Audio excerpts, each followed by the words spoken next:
What's up, everybody? You're listening to the Hustle and Flowchart podcast with your boys, Matt Wolf and Joe Fear. Check it. Hey, what's up? Welcome back to the Hustle and Flowchart podcast. My name is Matt Wolf. I'm here with my business partner and co-host, Mr. Joe Fear. And today we've got a killer guest for you. His name is Bob Serling. And we actually heard about Bob probably back in about 2009-ish. Was about the first time his name came on our radar. He was doing a lot of licensing stuff with people like Tony Hawk and Frank Kern and some real big names. And, we got this opportunity to pull him on the podcast and have a chat with him. Joe has actually worked with him on some projects in the past. And when we got this opportunity to have him on the podcast and talk to him, we had to grab this opportunity. Bob is such a brilliant guy. He's done so much. He's met so many people, networked so much, and just has some extraordinary stories and some extraordinary philosophies on business. And today in this podcast, we're going to talk about his strategy to get more joint ventures to promote your products. Everybody seems to do joint ventures wrong.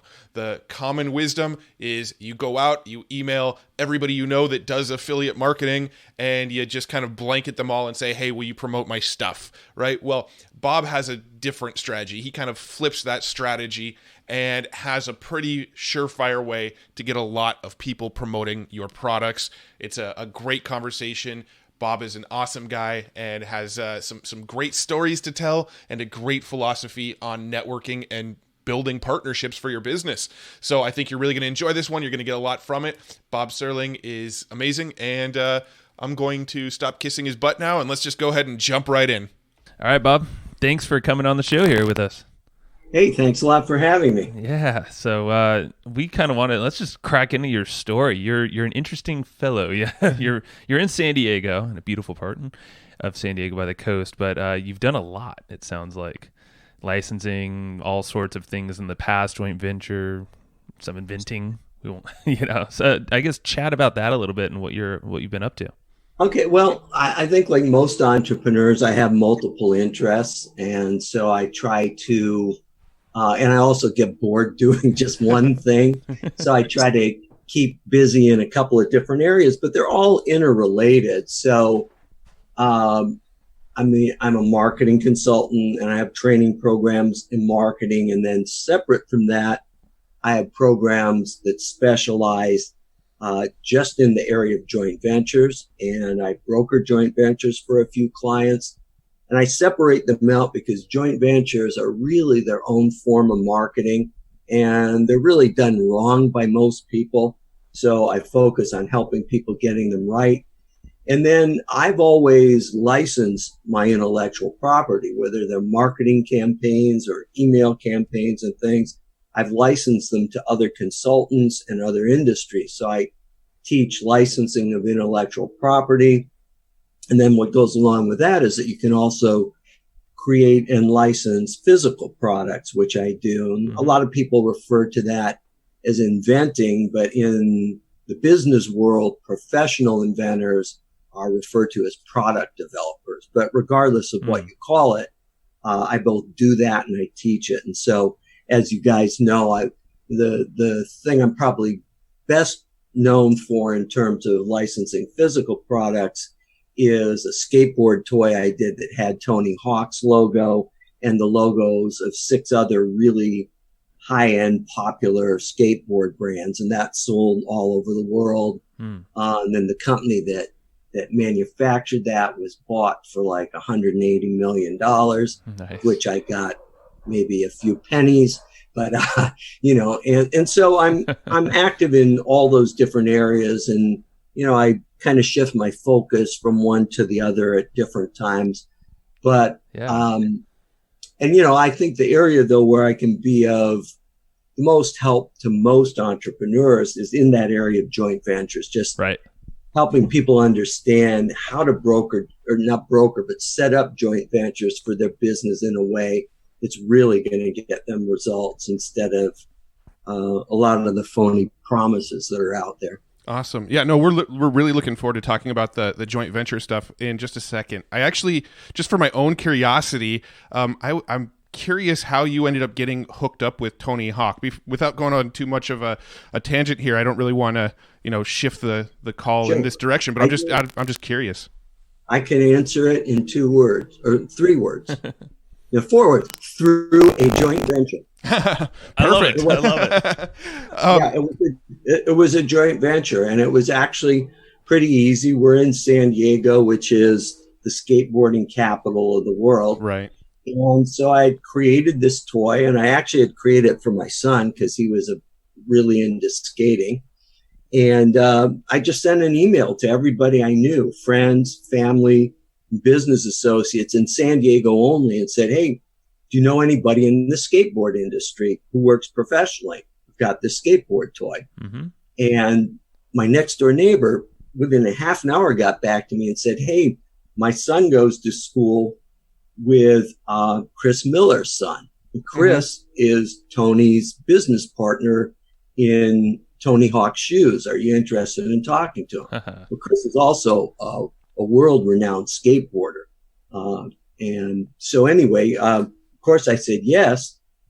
Got together with Chris for lunch, showed him the toy. He liked it. We went into a partnership together. So it was kind of a JV. We then licensed it to this toy company that was in San Diego at the time. And of course, any licensing deal like that is essentially a form of a JV. Mm-hmm. They manufactured it. It was sold all over the world. It was in Toys R Us, Walmart, Target, all the drugstore chains, just everywhere, online, on Amazon. You can still see it. You can still find them on eBay. If you do a search on Tony Hawk Firefoot, you'll see it. They're being sold on, they sold for $8 or $9 originally. This was 6-8 years ago. And now they're going for $150 to $200 on eBay. So that's pretty good for your ego there. Huh? Like, I'm on eBay but, for a lot. But I do, I really believe in collaboration. Yeah. And so on almost everything I do, whether it's a marketing project, a licensing project, joint ventures are the ultimate collaboration. Mm-hmm. Even all the traffic I generate from my site is always in collaboration with other people. So that's kind of the theme that ties everything I do together. Got it. With collaboration. Yeah. So let's get into that then. Let's talk about, because we've done, and I think a lot of folks listening to this have heard of joint venture partnerships. There's obviously millions of types out there. A typical one online for marketers selling digital products is, an affiliate commission, 50% to you, 50 to me, something like that. But obviously you have a lot more creative, you have different types you're working with here. So I guess let's talk about the conventional, or like the known method, compared to kind of what you're doing and why that known method, maybe people are doing it wrong a little bit. Okay. Not as so effective. The known method, to put it very bluntly, the known method stinks. Mm-hmm. It doesn't work for most people. If you've got a list of $250,000 and you $250,000, 250,000 subscribers, and you've been doing a podcast for 2 years and you're really well known, you can go out and get JVs. But if you're the average entrepreneur or business person, and you say, okay, I've got this little list of about 5,000 people and a really great product. I know Matt and Joe have this great podcast, a big list. If I can get them to sell my stuff to their list, I'm going to get rich. I'm going to make as much money this month as I make all year. Yeah. So they approach you. You've never heard of them, right? And you're getting approached by 20, 30 other people that month with the same offer. Why don't you sell my stuff to your list? Mm-hmm. I'll even pay you 60% because, but number one, you don't have the time to check these people out. Nobody does. And number two, there's always a number of disparities in that method. And just to back up for a second, Entrepreneur says 70 to 90% of all joint ventures fail. And most of them fail before they even get out of the starting gate for this reason. You're approaching people where there's always a mismatch. Number one, they don't know you. Number two, there's a huge disparity in list size. And number three, there's no relationship. They have no way of verifying whether you're what you say you are. And then probably the biggest thing is if all those things are true, they have no way of knowing they're going to get paid. So right. Most JVs just never happen because of those reasons. That makes sense. Yeah, because the best joint ventures we've done are usually people that we know and trust. They're our buddies in business. They're people that we know. We have some kind of mutual relationship. Even if their list size is larger, we can figure out a way to kind of trust each other to get even things out done. A bit at least. Yeah. I mean, right now you're speaking our language because we get that all the time. I mean, I don't know how often I tell our customer support lady to just delete emails from people who ask if we'll promote their next affiliate launch thing, so like it's a daily thing for us.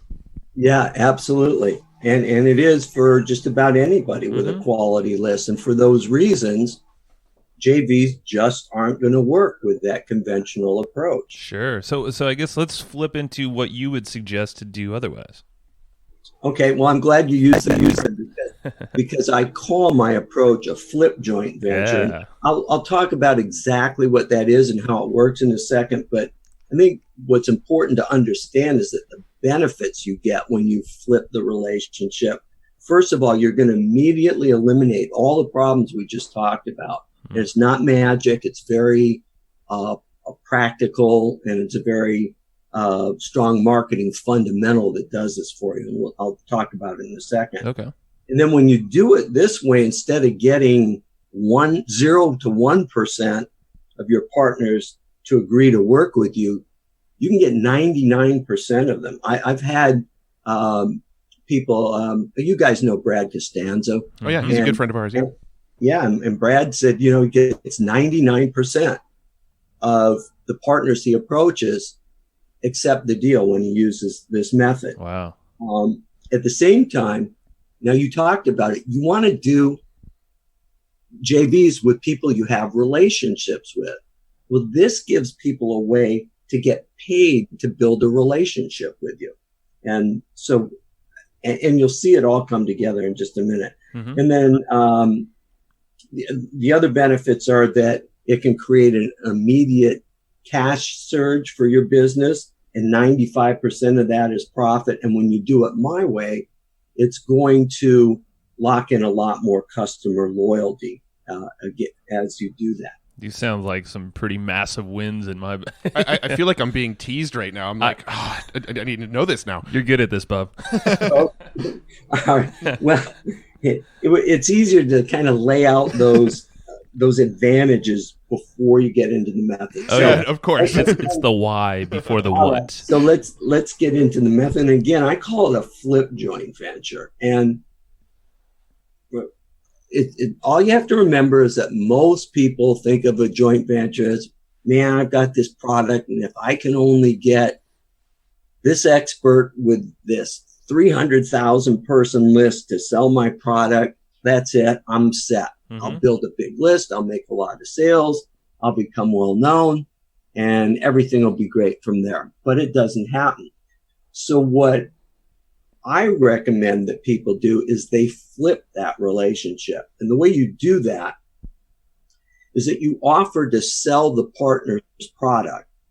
So if I'm Bob, nobody knows me, and I want Matt and Joe to sell my product, what I'm going to do is I'm going to approach you guys, and I'm going to offer to sell your product first without any request for a reciprocal mailing. So I'm going to say, hey, you guys, I'm Bob. You don't know me. I've got this small mailing list, but it's really responsive. I'd like to sell your Evergreen Profits Masterclass to my list. Is that all right with you? Mm-hmm.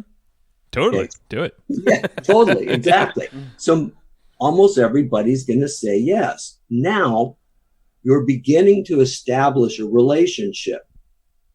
Yep. And then I'll show you how you flip that relationship in just a minute. But what you're doing is you're providing value for that partner first before you ever ask them to promote anything for you. which is completely uncommon in the whole JV space. Right now, are you doing this as an affiliate, or are you just saying I'm promoting your product, I don't want anything in return? No, you want to do it as an affiliate because you want to get paid while you do it. Sure. Just thought I'd clarify. Yeah, well, but that's a great point, and thanks for that. But not only are you building a relationship with these experts who you'd like to eventually promote your product, but you're getting paid to build your relationship with them. Right. I love it. So when you start by offering someone else's product to your list this way, it flips the equation entirely. Again, you're being of service to them first before you ever ask them to do anything for you. So, and because at this stage, all you're doing is offering to sell that company's product to your list, you can easily get a 90 to 100% acceptance rate from your partners. I mean, how many people turn down the offer of, hey, I want to give you some free sales and give you some free money? Yeah. Well, it's funny you say that because it's almost like this podcast in a way. It almost opens the door to create a relationship with people that we sometimes don't even know or have no previous relationship with. And Exactly. But it didn't work. I tried to get you guys to pay me to do the podcast. But we got them for free. I just couldn't pull it off. But no, you're right. It is. It's a way, with the podcast, you're delivering value to your partner first as you get to know them. Right. You're getting exposure for them. You're helping them get the word out about what they do. And this is the same thing. You're building this relationship by providing value to these partners first. Got it. Yep. Love it. All right. So after that stage, then let's say you have, you start selling their product. Is there something, maybe a method you go about, a way to sell it? How long? Maybe you have a target that you're shooting for your next steps? Yeah, there is. And so the next steps are, how long you sell it, how often you sell it, and then how you begin to leverage that relationship to get those partners to potentially sell your product. So what I recommend is that you want to sell their product a couple times. So if I make an offer of Evergreen Profits Masterclass to my list today, I'm going to sell X amount. Let's say we sell 50 units. Okay. Well, 2 months from now, people's situations have changed. I've also added more people to my list. So if I sell it again, I'm probably going to sell another 40 to 50 units. Now, after I've done that twice, I can then circle back and approach you and say, hey, look, I sold your masterclass to my list. They were really, really responsive. They really liked it. And I think because there's a lot of similarities that people on your list might like my email course, would you be willing to try selling it to them? Or even do a portion of your list? Now, here's what's going to happen. In all honesty, you're not going to get 100% yeses. But if you get 20% or 30% of the experts who you've approached and sold stuff for to agree now to sell your stuff, you're miles ahead of the game, because before you were getting zero. Your email wasn't even getting open because you guys were telling your assistants to dump those emails. That's a very good point. No. So, but that's what happens. Those emails don't even get any attention. So you're getting zero. Now you're going to get 20 to 30% because now you're a known factor. And the reason you're known is that you've already made that person money, which is, probably the best reason to get known. And so now when you approach them, some of those people will agree to sell your product. And it may not be to their entire list. They may just test a portion first, or they may roll it to their entire list. It can happen either way. But the key thing is you've built a relationship by providing value and getting to know these people a little bit through that relationship. So now you've got a much better shot at getting a JV deal with them. Absolutely. Now, here's a quick question. Let's let's say I'm fairly new to whatever market or industry I'm in, and I don't really have much of a list. Maybe I've only got 100 people on a list or something because I just started. I'm fresh with this. How could somebody like that leverage this tactic if, maybe they can't even make you one sale yet? Is it just a case of just timing it? Just, keep sticking with it until you're ready? You can't. It's kind of like saying, well, how do I get a car to move when it's in park and it won't move? I mean, you have to have something to offer. Right. And so that just means that you're at the stage where you need to start building your list first. Right. And there's obviously other methods to do that. Right. Yeah, I was going to say, I guess if you have a skill set somewhere else, maybe you're really good at Google AdWords, or you're really good at running Facebook ads and driving traffic that way. Well, first of all, if you know how to do that, you should be building a damn list. But that point aside, if you have those skill sets, I guess you can leverage those skill sets and accomplish the same thing. Well, you could. I mean, I know of people who have done that, but the problem is that takes a huge investment of time and money. So there's a guy, oh man, I forget his name. But he wanted to start a high-end mastermind group. And this was at the time that Tim Ferriss had put out the 4-Hour Work Week and was looking to sell a lot of them. Mm-hmm. And so he had this deal. I think it was if you bought $25,000 worth of the books, he would give you an hour consultation. So this guy approached him and said, okay, I'll buy the $25,000 worth, but instead of you giving me a consultation, I want you to come speak live at my event, and I'll pay your hotel and first class travel. Will you do it? Tim Ferriss said yes. The guy put on the event. Now he's got Tim Ferriss as the anchor at his event. Yep. Sold out a lot of tickets, but that took a lot of money and a lot of work and effort. So there are ways to do that. Another example is, you guys know Mike Filsame, right? Mm-hmm. Yep, buddies. Okay, well, the way Mike got started was years and years ago. He paid to go to a bunch of different live events that people presented, and he'd go to those events and say, "Hey, I'm Mike. If you need any help at the event, I'm here. I'm paid to attend." But I'm willing to help out. If you just need somebody to go get coffee or whatever, I'll do it. And people always need extra help. And not everyone said yes, but most people did. And he got to know people that way. So when he was ready to do a launch of his first product, a number of those people promoted for him. Wow. But again, so it can be done, but those things are time consuming and can be expensive. And for folks listening here who don't know who Mike Filsame is, he was one of the, I don't know if I call him a founder, but kind of the now online marketing, internet marketing, a lot of the webinars that people are using the strategies. And that's how he started. I didn't know that. That's really cool. Yeah. So, and I could tell you 5 or 6 other stories, but the common component there is they take considerable time and money to get them done. Right.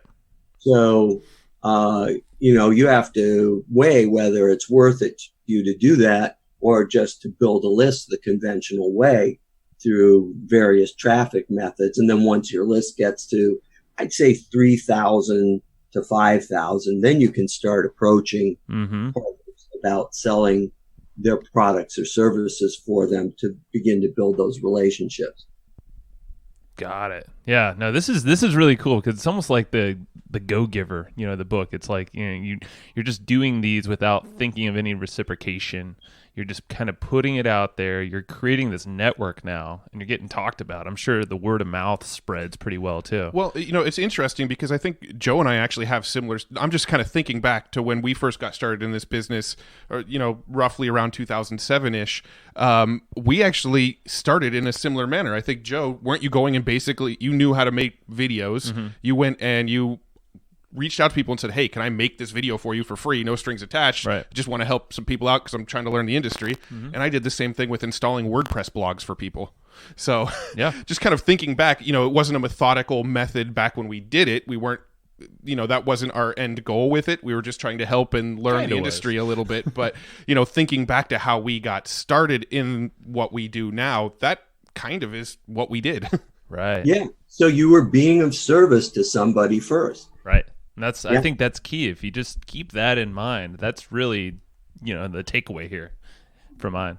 And it's really cool because if you don't have your own products to sell, this is an opportunity to do that. Obviously, you should create a product so they can then turn around and promote you eventually. Right, absolutely. But it's also a great way to test out the kind of products to create and sell. Exactly. Yeah. If you're selling the products of, say, 6-8 different people, and you find that one or two of those really resonates with your list, well, guess what?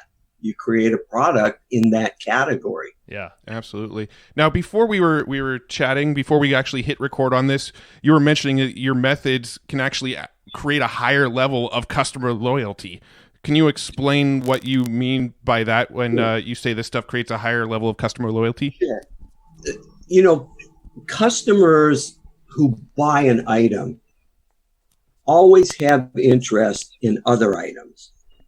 Mm-hmm. So when you start recommending things and other companies things to your list that they would be buying anyway, you're then being of service to your customers because you're saying, I did the research on this, and this is the best program for creating your own videos.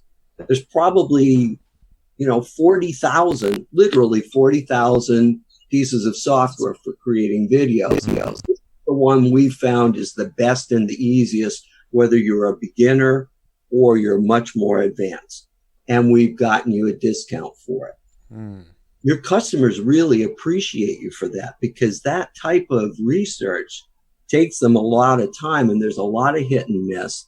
They buy a lot of products that are being promoted as being the next great thing, and they're barely out of beta test and they don't work really well. Mm-hmm. And so if you're doing a good job of carefully choosing what you offer to your list, each time you sell them something that adds more value to them by making their life better or easier, you're locking in more loyalty with them over and over and over again.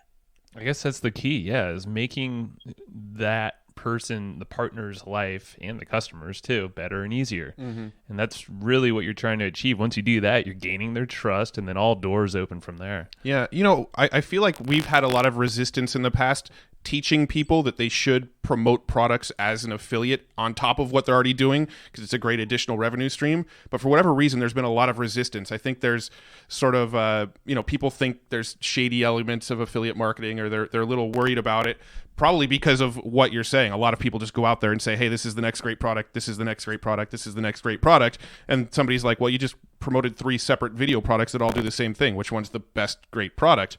But if you're doing affiliate marketing, the key is that you have to be very selective about what you offer your list, and you have to do the diligence of checking it out. Right. The worst thing you can do is start selling junk to your list, because nobody likes to be taken advantage of.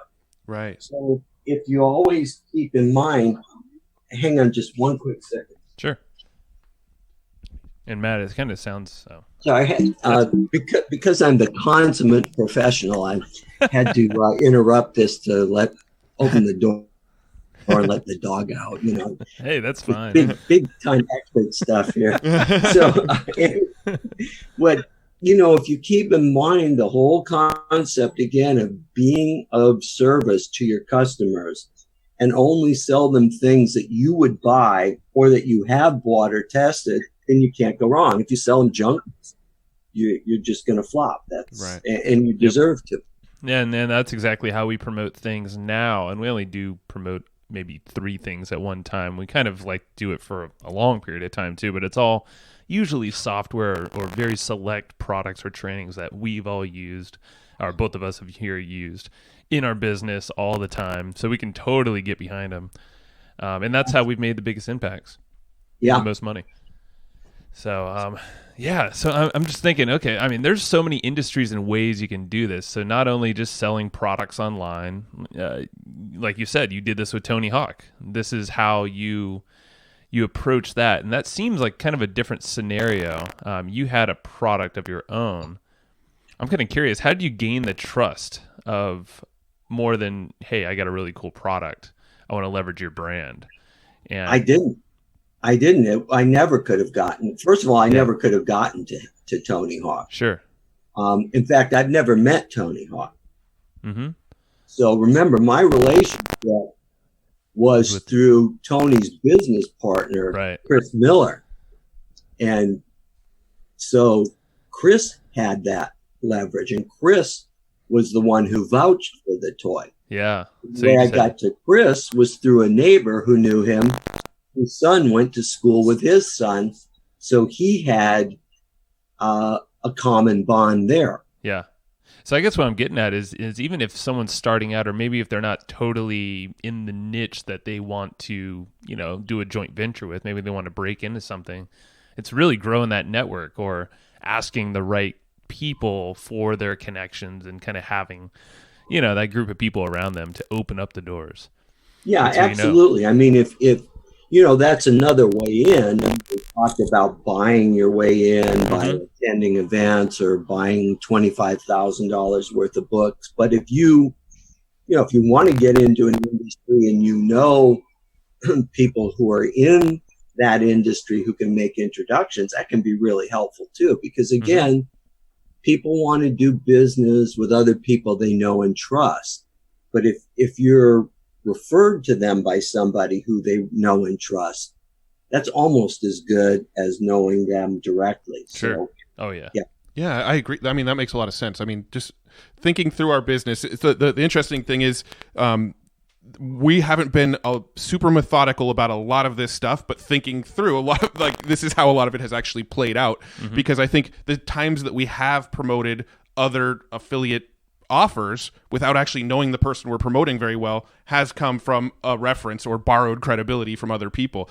So, you're speaking our language once again. Is there anything else that people should know about setting up joint ventures for their business that we haven't really touched on yet? Well, we could go into it in a lot more detail. There's some nuances to it, but at the end of this talk, I'll tell people about a free ebook that covers that. So rather than do that too much, I think just the main thing is that I would repeat is that they aren't really hard to do. And actually no aspect of business is that hard to do if you're always thinking about being of service to the other people, whether it's your partners or your customers. And so if you flip the equation and offer to sell a potential partner's product or service to your list first without any other consideration, not requesting a reciprocal or anything. First of all, to me, it's fantastic because you're actually getting paid to build a relationship with your potential partners. The other thing is everything you're getting paid is profit because you're not taking any orders. You're not shipping stuff. You're not doing customer service. You're not dealing with returns. You're just getting your share of the profits once the sales are done. Right. So there's zero overhead to you.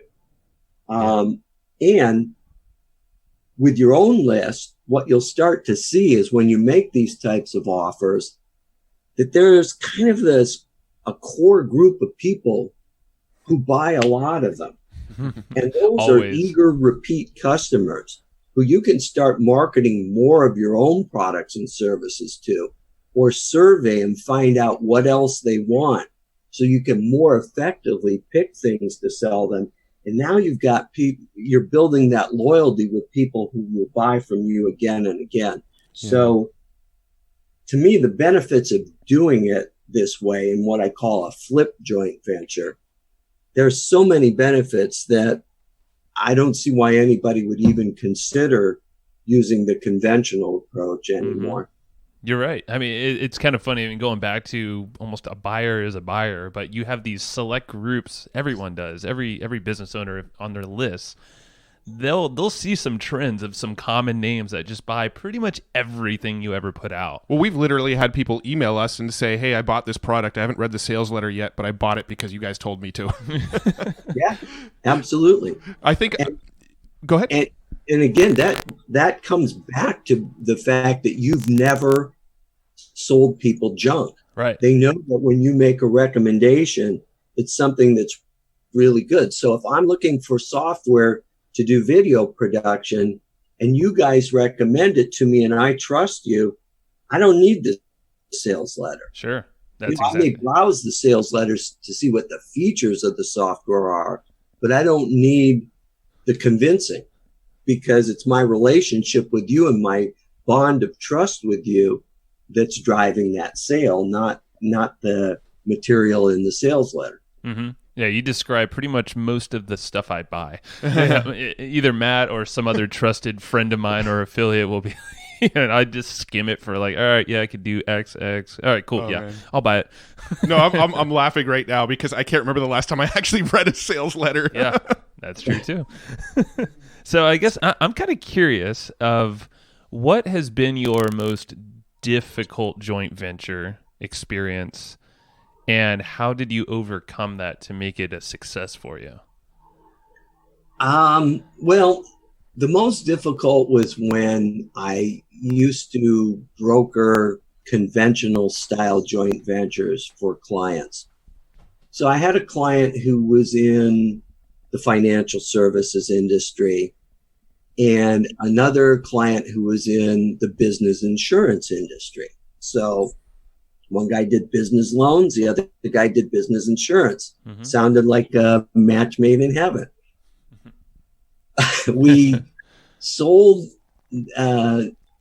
we promoted the business loans to, or no, we did it the other direction. We promoted the business insurance to the business loan brokers list, and it sold really well. And they both made some good money. Then the guy who with the insurance who was supposed to promote the business loans missed his mailing schedule, didn't mail on time. Then he stopped answering emails. Yeah. Finally, I got through to him on the phone using a different cell phone where he didn't have a blocked number, and he agreed to do the mailing. And I said, look, you got to do it. That was the agreement. Mails his list on time, like he said he would. And there were literally 0 orders. Mm. And it turned out, while he had this list, I think it was like 60,000. He hadn't mailed it in years. Oh, wow. He never kept up. He was the kind of guy who was always looking for the new piece of business. He never cultivated his relationships with his list. So not only did it make 0 sales, but he got so many spam complaints that his ISP shut him down. Mm-hmm. That would do it. My client on the other side who sold the business loans was really mad, and he was mad at me. And I don't blame him. But the guy who, and this is my fault, but both of them came highly recommended to me by people I respected. And I tried to check them out thoroughly. But you can go wrong sometimes. Yeah. And in this case, the guy fooled me.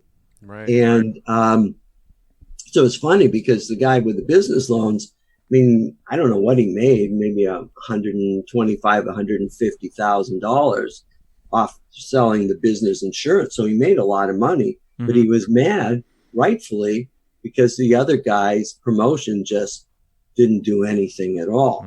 So, were you able to turn that one around, or probably not? Well, not the only way I could turn it around would be to find somebody else to promote for him. Yeah, but at that point, I had, blown my credibility or trust with him. Yeah, no, it's tough, and you can't be perfect with stuff like that. Yeah. But now, do you have any advice that you learned from that you would do differently next time you were to go into a deal like that?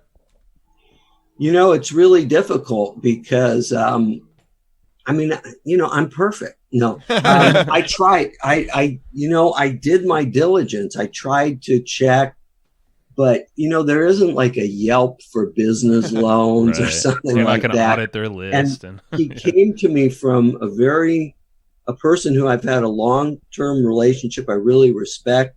And he just fooled a lot of people. Occasionally there's a crook out there who's going to fool a lot of people. Yeah. But I can say in all the years I've been doing JVs, I've done hundreds of them, and only 2 have gone bad, and that was one of them.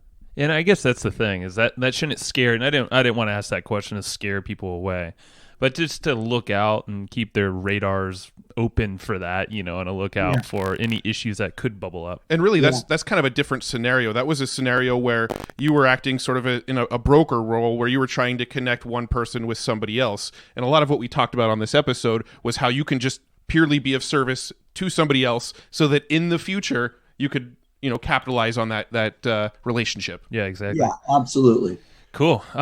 Really, and this is kind of a side topic, because I think we covered quite a bit on the JV side. I've seen you in Success Magazine often, and I was just curious, and this is a selfish question, how'd you get to that role, or how'd you get that opportunity to write for a publication like that? Through a collaboration. Everything I do is collaborative. So basically, I used to have a series called 10-Minute Business Success, where I would interview different marketing experts and saying, in 10 minutes, what's the single best thing an entrepreneur or business owner can do to grow their business today? And even asking the same question of all these different experts, you get amazing answers that were totally different. So I had interviewed all kinds of people, from Frank Kern to Tony Hsieh of Zappos to Robert Cialdini to one of the founders of Open Table, one of the founders of 1-800-GOT-JUNK.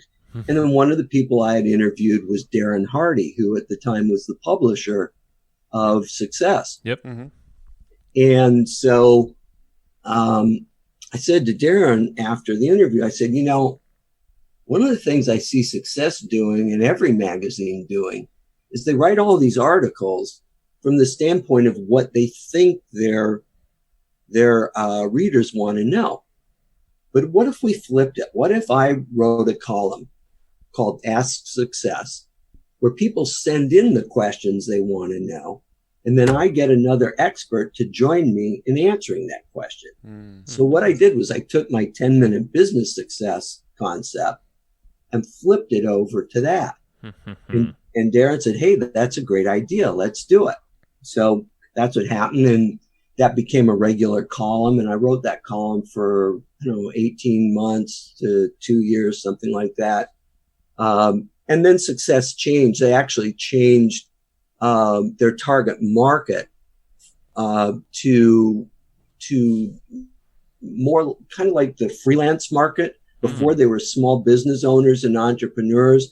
Now they are more kind of the part-time freelancers, which really isn't the market I serve. So I stopped writing the column.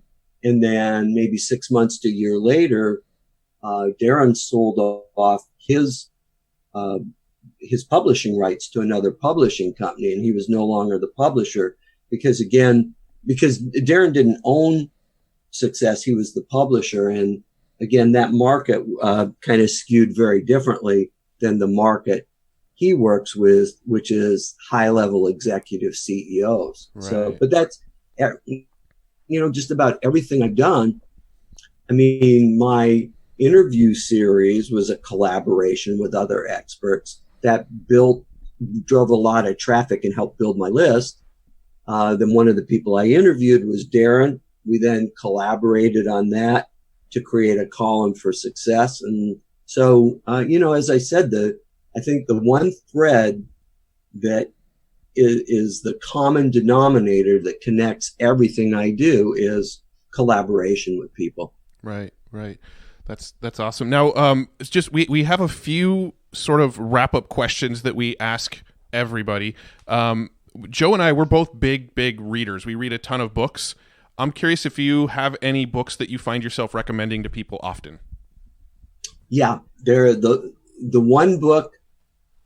The one book I've literally read 3 times, and I'll probably start reading it again after the first of the year, is The 80/20 Manager by Richard Koch, Koch. Mm-hmm. Okay. I've heard of that. I don't. If you want to get more done and work a lot less, there's no better book for that. A lot of people are selling formulas, magic bullets for doing less. His isn't a magic bullet. His is all hard-earned experience, and it's just really great. I've read the Star Principle by the same author, which is a great book as well. Yeah, the Star. I've read the parts of the Star Principle, and he's got variations of the 80/20 Manager. He's got one for your personal life and one for something else. But I would rate all of his other books from 3 to 4 stars out of 5. But the 80/20 Manager, at least to me, I'd rate 6 stars out of 5. It's just, it's really changed how I operate my business and in my life, and it's been really valuable. That means I will be purchasing that book after we get off this call. Yeah, that's the one expense of this podcast that we have, is we always ask for books, and then we always end up ordering them on Amazon immediately after the call. Yeah, right. No, I'm the same way, and it's like you said, you don't need the sales letter. Somebody who you who you respect recommends something. I mean, the other day I got an email from a good friend of mine, said, "Hey, I'm reading this book. It's amazing. I think you'd love it." And so he sent me a link to get the free Kindle version, but it's like 460 pages, and I can't do 460 pages in Kindle. So I just jumped over and for $20 or whatever, bought the hard copy. Yeah, and flip through and kind of go through it faster. I hear you. I'm the same way. Well, yeah, I mean, I like to mark it up and make notes and stuff. And, a small ebook, I'm great with a Kindle, but a 460-page book, I want a physical copy. I hear you. Same way. Well, let's, I guess the very last question, we want to point people to that ebook that you mentioned and wherever else to find more information about you. Sure. So if people go to the homepage of my website, which is profitalchemy.com, right there, the whole homepage is dedicated to my free ebook called The New Rules of Joint Ventures. And it's a 14-point checklist for setting up JVs for your business the way we just talked about today. And so it lays it out. It makes it real easy because the checklist just steps it out. So you don't have to go, oh, did he say this? Did he say that? It's just laid out there. It's right on the homepage. You can't miss it. Just enter your email address and download the ebook, and you're ready to go. You're the real deal, Bob. Yeah. So everybody definitely go there. I mean, you're giving so much value away, and this is such a simple concept that anyone can try this out now. So yeah, I mean, I don't want to bend over too far to pat myself on the back, but I look at the way that people are teaching people to do conventional joint ventures.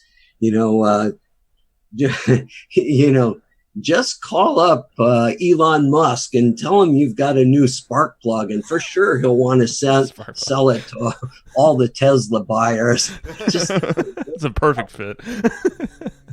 That, and I don't understand why people are still promoting that method that just doesn't work, because everybody I talk to, if I talk to entrepreneurs and business owners, they're saying, hey, I don't make any headway with that. I talk to guys like you who say we don't even listen to people who approach us that way. So why it's still being touted as a method to use, I don't quite understand. But it's the me. It's me first before them. But you have to flip back to the flip. Do that. Think of the other person first. Well, everybody's just looking for the quick wins without putting the work in. That's what it comes down to. So. Yeah, that's a good point. Well, we'll preach your message further and keep preaching and doing your thing, Bob, because it's the right way to go, and it kind of pays out nicely too. So. All right, you guys. Awesome. Well, thanks so much. I really appreciate it. Thank you. And we'll talk soon. Sure. Hey, thank you for listening to this podcast. Now, if you want to learn more and hear from us every single month, which a lot of people do, it's pretty fun. We actually write this thing called the Evergreen Profits Letter, and that is a printed newsletter that we actually send to hundreds of people every single month to your doorstep, so you actually get it in the mail. You can read this sucker, you can highlight it, you can dog ear, you can scratch some stuff out if you don't like that one. You say, no, Joe and Matt, that's not cool for me. But you can take a lot of different strategies, about 15 or so from every single issue, and it's really cool. So basically, these are actionable strategies that you can use in your business right away to test out and pretty much build on what you already have going on. So check it out. It's at www.egpletter.com. It's pretty amazing. And hey, go check it out. See what it's all about. Boom.